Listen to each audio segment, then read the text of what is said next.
नमस्कार भक्तांनो, श्री स्वामी समर्थ. स्वागत आहे तुमच्या लाडक्या श्री स्वामी समर्थ अमृतवाणी चॅनलमध्ये. तर आज जपमाळ नक्की कशी करायची, किती मंत्राचा उच्चार केल्यानंतर जपमाळ सिद्ध होते आणि जपमाळ सिद्ध केल्यानंतर त्याचे काय नियम पाळायचे, किंवा जपमाळ सिद्ध झाल्यानंतर आपल्याला कोणकोणत्या प्रकारचे दिलासे मिळतात, देवांकडून आपल्याला संकेत मिळतात, हे आपण आज या व्हिडिओद्वारे जाणून घेणार आहोत. तर आपापले हेडफोन्स कानामध्ये टाका आणि हा व्हिडिओ शेवटपर्यंत नक्की पहा. तुम्हाला जर व्हिडिओ आवडला असेल तर चॅनलला सबस्क्राईब करायला विसरू नका आणि कमेंट बॉक्समध्ये श्री स्वामी समर्थ नक्की लिहा. थांब माझ्या लेकरा, अगदी या क्षणी तू जगाच्या पाठीवर कुठेही असशील, कितीही मोठ्या संकटात असशील, तर हा संदेश पूर्ण ऐकल्याशिवाय पुढे जाऊ नकोस. आज तू या व्हिडिओवर चुकून आलेला नाहीस. तुला वाटत असेल की हा केवळ एक सामान्य योगायोग आहे. नाही, आज त्या परब्रह्माची स्वतःची इच्छा आहे की तू या मंत्राचा जप करतोस, ज्या माळेला रोज स्पर्श करतोस तिचे अंतिम आणि सर्वोच्च सत्य तुला समजावे. तू रोज न चुकता पूजा करतोस, माळ ओढतोस, पण कधी ना कधी मनात विचार येतो ना की माझा जप ईश्वरापर्यंत पोहोचतोय का, माझी माळ खरोखर सिद्ध झाली आहे का. अनेक महिने अनेक वर्ष नामस्मरण करूनही जेव्हा परिस्थिती बदलत नाही तेव्हा मन खचून जाते. पण थांब, आज मी तुला अशा 5 अत्यंत गुप्त आणि अद्भुत लक्षणांबद्दल सांगणार आहे. ते जर तुझ्यासमोर घडत असतील तर समजून जा की तुझी जपमाळ साक्षात जिवंत आणि सिद्ध झाली आहे.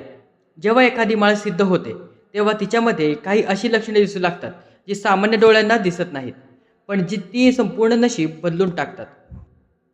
या व्हिडिओच्या उत्तरार्धात मी अशा एका अंतिम अनुभवाबद्दल सांगणार आहे, जो अनुभव जर एखाद्या भक्ताला आला तर साक्षात देव त्यांच्या भक्तांचे गुलाम होतात.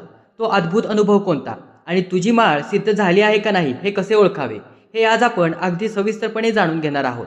जर तू घाईघाईत हा व्हिडिओ अर्ध्यावर सोडलास तर तुझ्या तपश्चर्येचे आणि जपाचे सर्वात मोठे गुपित तू स्वतःच्या हाताने गमवून बसशील. माझ्या लेकरा, जर तुझ्या इष्टदेवतावर, मंत्रशक्तीवर आणि ईश्वरी अस्तित्वावर 100% विश्वास असेल तर या सेकंदात पूर्ण कमेंट बॉक्समध्ये लिही श्री स्वामी समर्थ नक्की टाईप कर. बाळा, बरीच माणसे जपमाळेला केवळ लाकडाचे मणी किंवा तुळशीच्या रुद्राक्षाच्या बिया समजतात. बाजारातून एक माळ विकत आणली आणि तिच्यावर जप सुरू केला म्हणजे ती केवळ एक वस्तू असते.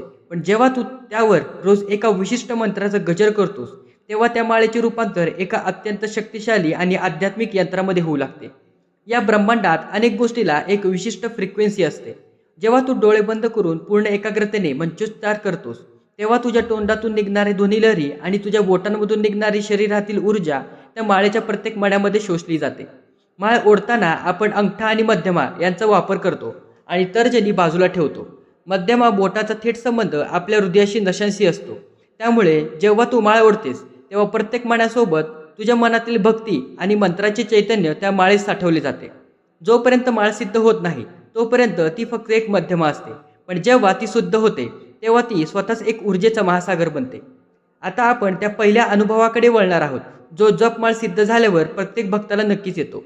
हा अनुभव तुझ्या शरीराशी आणि जाणीवेशी जोडलेला आहे. जेव्हा तू नियमितपणे लाखो जपांची संख्या पूर्ण करतोस तेव्हा त्या माळेचे भौतिक गुणधर्म बदलू लागतात. पहिला अनुभव म्हणजे माळेचा स्पर्श अचानक अत्यंत हलका किंवा वजनाने जड वाटणे. जेव्हा तू माळ हातात घेशील तेव्हा तुला असे जाणवेल की जणू त्या माळेचे वजन पूर्वीपेक्षा खूप कमी झाले आहे, किंवा काही विशेष मुहूर्तावर ती माळ हातात धरल्यावर कमालीची जड बसेल. दुसरा बदल म्हणजे जेव्हा तू माळ जप करण्यासाठी गोमुखीमध्ये किंवा हातात घेशील तेव्हा तुझ्या हाताच्या तळव्याला आणि बोटांना एक वेगळ्याच प्रकारची उष्णता किंवा अत्यंत थंड आल्हाददायक लहरी जाणवतील. तुला असे वाटेल की त्या माळेच्या आतून एक सूक्ष्म विद्युत प्रवाह वाहत आहे. जर तुझ्यासोबत असे घडत असेल तर आनंदी हो, कारण ही पहिली पावती आहे की तुझ्या मंत्राची ऊर्जा त्या माळेच्या मण्यांमध्ये स्थिर झाली आहे. जेव्हा आपण जागृत अवस्थेत जप करतो तेव्हा ते चैतन्य आपल्या सुप्त मनात जमा होते. जेव्हा जपमाळ पूर्णपणे सिद्ध होते तेव्हा तिची ऊर्जा तुमच्या सुप्त मनाला जागृत करते. याचे संकेत सर्वप्रथम तुमच्या स्वप्नांमध्ये दिसू लागतात. तुला येणारी स्वप्ने आता सामान्य असणार नाहीत. स्वप्नात तुला सतत पवित्र तीर्थक्षेत्रे, मंदिरे किंवा तुझ्या आराध्य दैवतेच्या मूर्ती दिसू लागतील. अनेकदा तुला स्वप्नात दिसत असेल की तू स्वतः एका प्राचीन मंदिरात बसून खूप मोठ्याने जप करत आहेस. कधीकधी स्वप्नात तुला एखादा तेजस्वी साधू, संत किंवा जिवंत गुरु आशीर्वाद देताना दिसतील. सर्वात अद्भुत गोष्ट म्हणजे स्वप्नात तुला काही विशिष्ट मंत्र किंवा अक्षरे ऐकू येतील. कधीकधी असे घडेल की तुझी झोप अचानक रात्री 3 ते 5 या ब्रह्ममुहूर्तावर उघडेल आणि झोप उघडताच तुझ्या जिभेवर तो मंत्र आपोआप सुरू असेल. तुला वेगळा प्रयत्न करावा लागणार नाही. तुझे शरीर झोपलेले असेल पण तुझा आत्मा तो जप करत असेल. हे सिद्धमाळेचे अत्यंत प्रगत लक्षण मानले जाते. भक्तांनो, हा अनुभव विश्वातील फार कमी लोकांना येतो. जर तुम्हाला कधीही स्वप्नात मंदिर, देव किंवा संत दिसले असतील तर आत्ताच कमेंटमध्ये जय श्रीराम म्हणून लिहा. लाकडाचे किंवा रुद्राक्षाच्या माळेला स्वतःचा एक नैसर्गिक सुगंध असतो, हे आपल्याला माहीत आहे. पण जेव्हा एखादी जपमाळ मंत्राच्या शक्तीने सिद्ध होते तेव्हा त्या माळेतून एक वेगळाच अकालनीय आणि अत्यंत स्वादिक सुगंध येऊ लागतो. हा सुगंध चंदनाचा, गुलाबाचा, कापुराचा किंवा थेट कस्तुरीसारखा असू शकतो. आश्चर्याची गोष्ट म्हणजे तू त्या माळेला कोणतेही अत्तर किंवा सुगंधित तेल लावलेले नसतानाही जेव्हा तू ती माळ गोमुखामधून बाहेर काढशील तेव्हा ती संपूर्ण खोली एका अद्भुत सुवासाने भरून जाईल. हा सुवास कृत्रिम नसतो, तो मंत्राच्या आंतरिक ऊर्जेचा सुगंध असतो, ज्याला शास्त्रात दिव्य गंध म्हटले आहे. एवढेच नाही तर सिद्ध झालेल्या माळेचा रंगही हळूहळू बदलू लागतो. जर ती तुळशीची माळ असेल तर तिचे मणी अत्यंत चमकदार, गुळगुळीत आणि काळेभोर किंवा दगड सोनेरी रंगाचे दिसू लागतात. रुद्राक्षाचे मणी जास्त गडद आणि तेलकट वाटू लागतात. माळेकडे पाहिल्यावरच डोळ्यांना एक वेगळे सुख मिळते. ती माळ तुला स्वतःकडे आकर्षित करू लागते. जपमाळ सिद्ध होणे म्हणजे केवळ माळेचे मणी शक्तिशाली होणे नव्हे, तर ती माळ ओढणाऱ्या भक्ताची वाणी आणि विचार देखील सिद्ध होतात.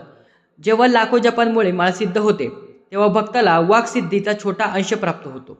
याचा अर्थ असा की तू कळत न कळत किंवा सहजतेने कोणाबद्दलही काही बोललास तर ती गोष्ट तंतोतंत खरी ठरू लागते. जर तू कोणाला प्रेमाने आशीर्वाद दिला की तुझे काम होऊन जाईल, काळजी करू नकोस, तर त्याचे ते काम खरोखरच मार्गी लागते. तुझ्या शब्दांमध्ये एक वेगळी धार आणि वजन निर्माण होते. लोक तुझे बोलणे ऐकू लागतात, तुझ्याकडे आकर्षित होतात. यासोबतच तुझी अंतरप्रेरणा म्हणजे सिक्स सेन्स अत्यंत तीव्र होते. तुझ्या आयुष्यात किंवा तुझ्या जवळच्या लोकांच्या आयुष्यात पुढे काय घडणार आहे याचा एक पुसटता अंदाज किंवा जाणीव तुला आधीच होऊ लागतो. मनात अचानक एखादा विचार येतो आणि काही वेळातच तशी घटना समोर घडते. हे सर्व चमत्कार तुझ्या सिद्धमाळेच्या माध्यमातून तुझ्या आजूबाजूला तयार झालेल्या दैवी वलयामुळं म्हणजे ऑरामुळं घडत असतात. हे लक्षण सिद्धीच्या सर्वोच्च प्रकारचे प्रतीक आहे. सामान्यतः माणसाला जप करण्यासाठी माळ हातात घ्यावी लागते, आसन मांडून बसावे लागते आणि मनात विचार चालू असतात. पण जेव्हा माळ सिद्ध होते तेव्हा भक्ताच्या आयुष्यात अजपाजप सुरू होते. अजपाजप म्हणजे काय? जेव्हा तू माळ हातात घेतलेली नसते, तू ऑफिसचे काम करत असतोस, गाडी चालवत असतोस किंवा कोणाशी तरी बोलत असतोस, तरीही तुझ्या हृदयाच्या आत तुझ्या श्वासगणिक तो मंत्र अखंडपणे चालू असतो. तुझा प्रत्येक श्वास आत जाताना आणि बाहेर येताना तो मंत्र स्वतःहून जपत असतो. या अवस्थेत आल्यानंतर माणसाला राग येणे बंद होते. मनात एक अथांग शांतता निर्माण होते.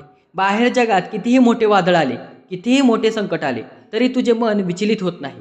तुला असे जाणवते की कोणीतरी अदृश्य शक्ती तुझा हात धरून चालवत आहे. भीती, चिंता, नैराश्य हे शब्द तुझ्या आयुष्यात कायमचे नष्ट होतात. माझ्या लेकरा, मनातील सर्व चिंता सोडून दे. जर तुला या लक्षणांपैकी एक लक्षण जरी जाणवत असेल तर समजून घे तू देवाच्या खूप जवळ आला आहेस. तर आत्ताच कमेंटमध्ये लिही अवधूत चिंतन श्री गुरुदेव दत्त. अनेकांना वाटते की जपमाळ सिद्ध झाल्याने केवळ आध्यात्मिक प्रगती होते, पण असे नाही भक्तांनो. सिद्ध झालेली जपमाळ तुझ्या घरासाठी एक सुरक्षा कवच आणि लक्ष्मी यंत्र म्हणून काम करते. ज्या घरात सिद्ध जपमाळ देवाराच्या किंवा गोमुखीमध्ये ठेवली जाते त्या घरातील सर्व प्रकारची नकारात्मक ऊर्जा, वास्तुदोष आणि भूतबाधा एका क्षणात नष्ट होते. जर घरात विनाकारण भांडणे होत असतील, नात्यांमध्ये दुरावा असेल तर या माळेच्या दैवी लहरींमुळे घरातील लोकांचे विचार सकारात्मक बनतात आणि घरात प्रेमाचे वातावरण निर्माण होते. आर्थिक संकटाचा विळखा देखील या माळेच्या प्रभावाने दूर होतो. जर तुझी नोकरी धोक्यात असेल, व्यवसायात सतत तोटा होत असेल तर सिद्ध माळ हातात धरून केलेली प्रार्थना स्वामी किंवा तुमचे इष्टदेव कधीही नाकारू शकत नाहीत. बंद पडलेले मार्ग अचानक मोकळे होतात आणि घरात सुख समृद्धीचा वर्षाव होऊ लागतो. जर तुझ्या घरात कोणी व्यक्ती खूप दिवसांपासून आजारी असेल, औषधोपचार करूनही गुण येत नसतील तर ते सिद्ध माळेच्या जपाचा एक अद्भुत उपयोग केला जाऊ शकतो. तुझी ती सिद्ध माळ त्या आजारी व्यक्तीच्या छातीवर किंवा डोक्यावर काही वेळ ठेवावी किंवा ती माळ हातात धरून स्वामीच्या तारक मंत्राचे पठण करावे. सिद्ध माळेमध्ये साठवलेली मंत्राची ऊर्जा आजारी व्यक्तीच्या शरीरातील पेशींना पुन्हा जिवंत करते. नकारात्मक आजारपण आणि मानसिक ताण या स्पर्शाने दूर पळून जातो. अनेक संतांनी आपल्या सिद्ध माळेच्या स्पर्शाने मरणासन्न रुग्णांना जिवंत केल्याच्या कथा आपल्या इतिहासात आहेत. ही जादू माळेची नसते भक्तांनो, तर त्या माळेत साठवलेल्या अखंड नामस्मरणाच्या आणि विश्वाच्या ऊर्जेची असते. त्यामुळे आजारपणाला घाबरू नका. तुमच्याकडे असलेल्या या दैवी यंत्राचा वापर पूर्ण श्रद्धेने करा. आता तुझ्या मनात विचार आला असेल की महाराज, माझी माळ मी सिद्ध कशी करू? त्याची योग्य पद्धत नक्की काय? तर ऐक, माळ सिद्ध करण्यासाठी कोणत्याही अवघड तंत्रमंत्राची गरज नसते.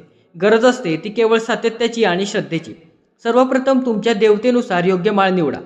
कोणत्याही शुभ मुहूर्तावर किंवा गुरुवारी गुरुपुरुषामृत योगावर माळ आणून ती आधी गाईच्या कच्च्या दुधाने आणि नंतर गंगेच्या पाण्याने पुसून घ्यावी.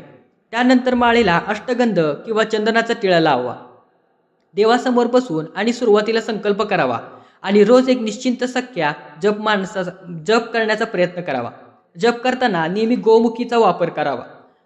माळ कधीही उघड्यावर ओढू नये आणि ती कोणालाही दाखवू नये. जेव्हा तू अखंडपणे 1.25 जपांची संख्या पूर्ण करतोस तेव्हा ती माळ खऱ्या अर्थाने सिद्ध आणि चैतन्यमय होते. भक्तांनो, नियम सोपे आहेत पण ते पाळण्यासाठी संयम हवा. आज या क्षणापासून कोण कोण रोज एक माळ जप करण्याचा नियम सुरू करणार आहे त्यांनी कमेंट बॉक्समध्ये मी नियम पाळणार असे नक्की लिहा. अनेक वर्षांच्या तपश्चर्येने फळ एका छोट्याशा चुकीमुळे नष्ट होऊ शकते. म्हणूनच माळ सिद्ध करत असताना त्यात काही अत्यंत कडक नियम पाळणे गरजेचे आहे जेणेकरून त्या माळेतील ऊर्जा अखंड टिकून राहील. पहिली आणि सर्वात मोठी चूक म्हणजे तुमची जपमाळ कधीही दुसऱ्या व्यक्तीला वापरण्यासाठी देऊ नका. मग ती व्यक्ती तुमचा पती, पत्नी किंवा मुलगा का असेना. प्रत्येक माणसाची ऊर्जा वेगळी असते. जेव्हा दुसरी व्यक्ती तुमच्या माळेला स्पर्श करते तेव्हा तुमच्या माळेतील ऊर्जा विचलित होते. दुसरी चूक म्हणजे जपमाळ करताना जमिनीला किंवा पायाला स्पर्श होणार नाही याची काळजी घ्या. माळ नेहमी छातीच्या वर आणि गोमुखीच्या आत असावी. तिसरी चूक म्हणजे जेवताना, झोपताना किंवा शौचात जाताना जपमाळ गळ्यात किंवा शरीरावर नसावी. सुतकाच्या काळात किंवा महिलांच्या मासिक धर्माच्या काळात माळेला स्पर्श करू नये. ती अत्यंत आदराने देव्हाऱ्यात पॅक करून ठेवावी. काही भक्तांना सवय असते, आज स्वामींचा मंत्र जपला, उद्या दत्त महाराजांचा जपला, परवा हनुमान चालीसा वाचली. असे केल्याने एकाही मंत्राची शक्ती पूर्ण होत नाही. जर तुला विहीर खोदायची असेल तर तुला एकाच ठिकाणी खोल खणत जावं लागत असेल. जर तू 10 वेळा वेगवेगळ्या ठिकाणी थोडे थोडे खणलंस तर तुला कधीही पाणी मिळणार नाही. त्याचप्रमाणे तुझी जपमाळ सिद्ध करायची असेल तर एकच माळ, एकच आसन आणि एकच मंत्र शेवटपर्यंत टिकवून ठेव. मंत्र बदलू नकोस. जेव्हा तू एकच मंत्र लाख वेळा जपतोस तेव्हा त्या मंत्राचे अधिपती असलेला देव तुझ्यावर प्रसन्न झाल्याशिवाय राहत नाही.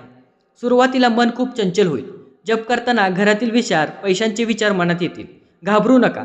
मन इकडे तिकडे गेले तरी बोटांनी माळ ओढत राहा आणि जिभेने नामस्मरण चालू ठेवा. हळूहळू मन शांत होईल आणि मंत्राची ताकद मनावर ताबा मिळवेल.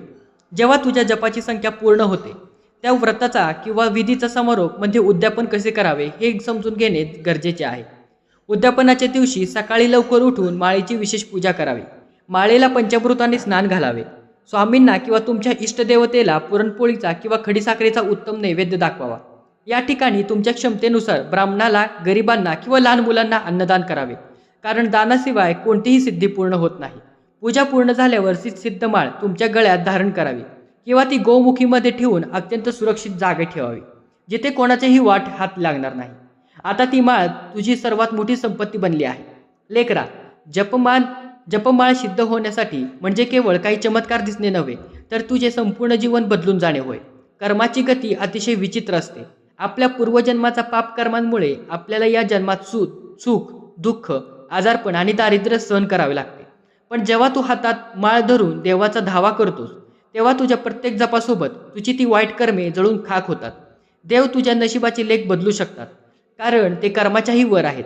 जेव्हा तू पूर्णपणे शरणागत होतोस तेव्हा स्वामी किंवा तुमचे देव स्वतः म्हणतात, भिवू नकोस, मी तुझ्या पाठीशी आहे.